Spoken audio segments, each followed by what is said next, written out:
that came to be known as D-Day. World War II still has an influence on our lives, although it is growing more distant.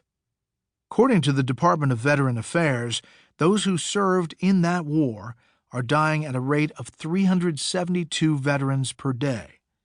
16 million of them fought, only 600,000 remain. How do we preserve the experience of that time and explain its meaning for future generations? I always tell my two sons, Paul, 12, and Daniel, 9, that history is a living thing, and I've found that to be true for myself. I was born 26 years after D-Day, but growing up, it felt as if it was a part of my story too. Respecting and revering the veterans who came to be known as the greatest generation was standard practice. Today, as the remaining veterans of D-Day live out their final years, their resolute faces and words bring us back to our greatest legacy as a people. Writing about history is an immersive experience. As I found with my other books on Dwight Eisenhower and Ronald Reagan, nothing helps with the experience more than a trip to a presidential library. This time, a trip to the Franklin D. Roosevelt Presidential Library and Museum in Hyde Park, New York. About 40 miles north of West Point, above the Hudson River, the vistas are breathtaking in all seasons. Touring the grounds can put you back in FDR's time. The stately family home, now showing the wear of age, is just a few yards from the museum. And walking the long driveway, it's easy to picture Roosevelt, his legs shrunken by polio and encased in steel braces, struggling for hours at a time, trying to walk again. He never succeeded, but he also never stopped trying.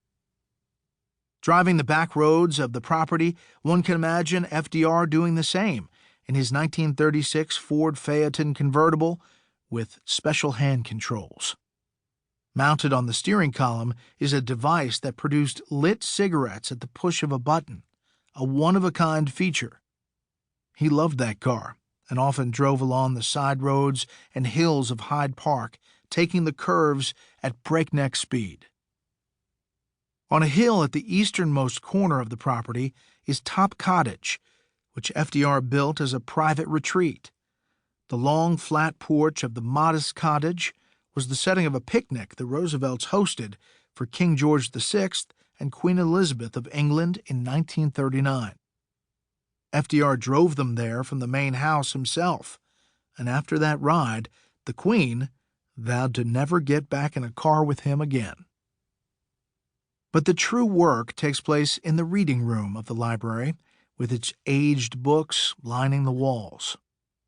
There are over 17 million documents in the FDR archives, and almost 1 million of them are available digitally. But there's something special about being there and holding the documents in your hands. Unlike at the Eisenhower Library, gloves are not required. The archivist thought gloves would make it hard to turn pages, which is true. Here are the drafts of speeches, always of special interest to me, with edits scribbled in Roosevelt's hand, the urgent cables at critical moments of the war, the correspondence between the President and Winston Churchill and Joseph Stalin, some of the letters in longhand. Collected in large bound books are the records of the Tehran Conference with Winston Churchill and Joseph Stalin, the centerpiece of this book. The first-hand accounts of observers and translators bring one into the room as they fiercely debated the wisdom of a cross-channel invasion on Western Europe. Trying to put the listener in the room is what the 3-day series is all about. In Tehran, the complex relationship of the three men was on full display. Churchill, a man of great passion and conviction, had been in this war longer than the others, and felt his unique position gave additional legitimacy to his voice. After all, Britain had stood firm against Hitler while the United States was trying to avoid the war and the Soviet Union was signing a non-aggression pact with Germany.